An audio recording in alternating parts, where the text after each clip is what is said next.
अब आप अपनी पसंदीदा खबरें हिंद भारत ऐप और जियो टीवी पर भी देख सकते हैं। नाम शेर सिंह राणा, पहचान डाकू से सांसद बनी फूलन देवी की हत्या का आरोपी। नमस्कार, आप देख रहे हैं हिंद भारत और मैं हूं आपके साथ योगेश शर्मा। दरअसल 25 जुलाई 2001 को तत्कालीन सांसद की लुटियन जोन में हत्या कर दी गई थी, जिसके 2 दिन बाद शेर सिंह राणा ने उसका इल्जाम अपने सिर पर लेते हुए आत्मसमर्पण किया था, जिसके बाद समाज में शेर सिंह राणा को 2 रूप से देखा जाने लगा। तो सवाल यह है, आखिर समाज शेर सिंह राणा को 2 तरह के शेर सिंह राणा के रूप में क्यों देखता है? जानने के लिए देखिए हमारी ये पूरी रिपोर्ट। दरअसल 14 फरवरी 1981 को उत्तर प्रदेश के कानपुर जिले के बेहमई गांव में एक हत्याकांड हुआ था, जहां इस हत्याकांड को बेहमई कांड के नाम से भी जाना जाता है।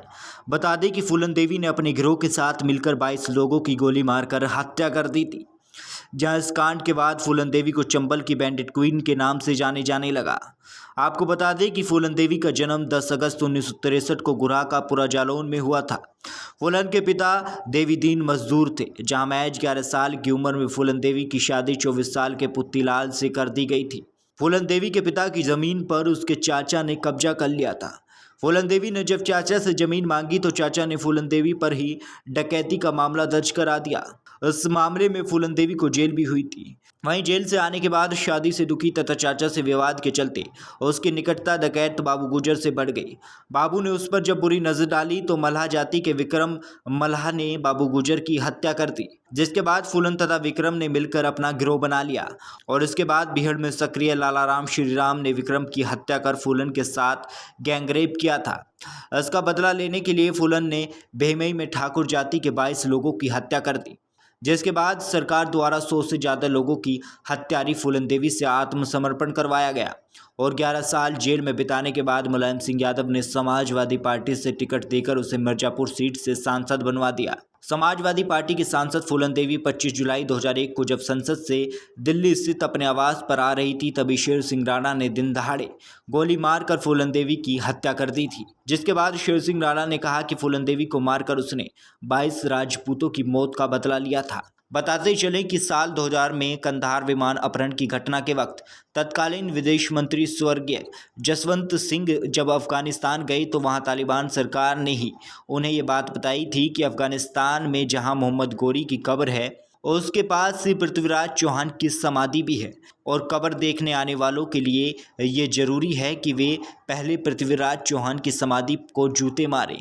फिर कब्र के दर्शन करें। जसवंत सिंह भारत लौटकर भी कुछ नहीं कर पाए, जबकि इस घटना का जिक्र मीडिया में खूब हुआ था। जिसके बाद जब शेर सिंह राणा सांसद फूलन देवी की हत्या के आरोप में दिल्ली की तिहाड़ जेल में कैद थे, तब अखबार में सम्राट पृथ्वीराज चौहान की समाधि संबंधी एक खबर प्रकाशित हुई थी। उसे पढ़कर एक जेल में बंद एक तालिबानी आतंकी ने इसकी मजाक उड़ाई थी कि भारतीयों में इतना दम नहीं है कि वो अफगान जाकर चौहान की अस्थियां ला सके। ये बात शेर सिंह राणा के दिल में घर कर गई और शेर सिंह राणा देश की सबसे सुरक्षित तिहाड़ जेल से 17 फरवरी 2004 की सुबह अपने साथियों सहित सुनियोजित तरीके से फरार हो गई। एक योजना के तहत उत्तराखंड पुलिस की वर्दी में 3 पुलिस के जवान फर्जी कोर्ट वारंट के साथ तिहाड़ जेल आए और अपने यहां पेशी का कोर्ट ऑर्डर दिखाकर शेर सिंह राणा को फरार करा ले गए। जहां शेर सिंह राणा ने देश की सबसे सुरक्षित जेल मानी जाने वाली तिहाड़ जेल की सुरक्षा की ऐसी धज्जियां उड़ाई कि जेल प्रशासन से लेकर सरकार तक हिल गई थी। वहीं दिल्ली पुलिस जब उन्हें खोजने में नाकाम रही तो उसने शेर सिंह राणा पर 50,000 रुपये का इनाम भी घोषित कर दिया था, लेकिन शेर सिंह की मंजिल तो अफगानिस्तान थी, जिसके चलते तिहाड़ जेल से फरार होने के बाद शेर सिंह राणा ने रांची निवासी संजय गुप्ता के नाम पते पर फर्जी पासपोर्ट बनवाया और कोलकाता चले गए। वहां से बांग्लादेश का वीजा बनवाकर वहां गए, वहां बाकायदा यूनिवर्सिटी में इंग्लिश ऑनर्स में एडमिशन ले लिया। फिर वहां से फर्जी बांग्लादेशी पासपोर्ट बनवाकर दुबई होते हुए अफगानिस्तान के शहर काबुल पहुंचे। फिर वहां से कंधार पहुंच गए। वहां 5 से 6 दिन रहकर उन्होंने पृथ्वीराज चौहान की समाधि खोजी और रेकी की। वहां समाधि नहीं मिली तो फिर वापस काबुल गए और जानकारी मिलने पर वहां से गजनी शहर पहुंच गए। लगभग 2 महीने लग गए उन्हें समाधि खोजने में। वहां वे शादाब खान नाम के पाकिस्तानी ठेकेदार बनकर रहे। फिर तालिबान लड़ाकों से बचते हुए शेर सिंह राणा ने अवसर देखकर एक रात पृथ्वीराज चौहान की समाधि खोदकर उसमें से मिट्टी और अस्थियां निकाल ली और लेकर भारत लौट आए। इस दौरान शेर सिंह राणा अपनी जान जोखिम में डालकर लगभग 3 माह अफगानिस्तान में रहे, जहां इस पूरी घटना का बाकायदा शेर सिंह राणा ने वीडियो भी बनाया। इसके बाद शेर सिंह राणा ने अपनी मां की मदद से गाजियाबाद के पिलखुवा में पृथ्वीराज चौहान का मंदिर बनवाया, जहां पर उनकी अस्थि आज भी रखी हुई है। बाद में क्षत्रिय महासभा ने कानपुर के निकट पृथ्वीराज चौहान का स्मारक बनवाया।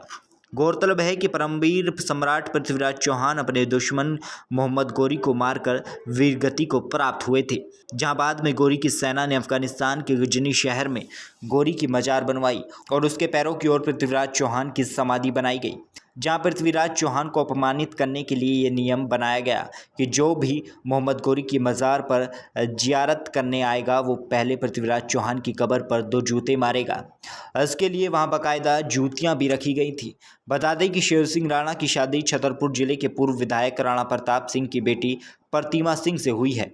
ये शादी 20 फरवरी 2018 को उत्तराखंड के रुड़की में हुई थी।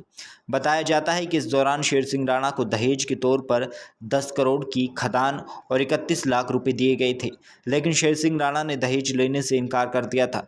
शेर सिंह राणा को फूलन देवी की हत्या के मामले में कोर्ट ने आजीवन कारावास की सजा सुनाई थी।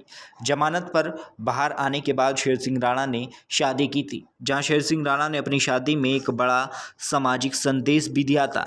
उन्होंने दहेज में मिलने वाली 10 करोड़ की कीमत की खदान और शगुन में मिल रहे 31 लाख रुपए को ठुकराते हुए सिर्फ चांदी का सिक्का लिया था। तो समाज के कुछ लोग शेर सिंह राणा को हीरो मानते हैं तो कुछ लोग कायर। तो शेर सिंह राणा के 2 पहलू। देखते रहे हिंद भारत। देश और दुनिया की तमाम खबरों के लिए देखते रहें हमारा चैनल हिंद भारत और लाइक, शेयर एंड सब्सक्राइब करना ना भूलें।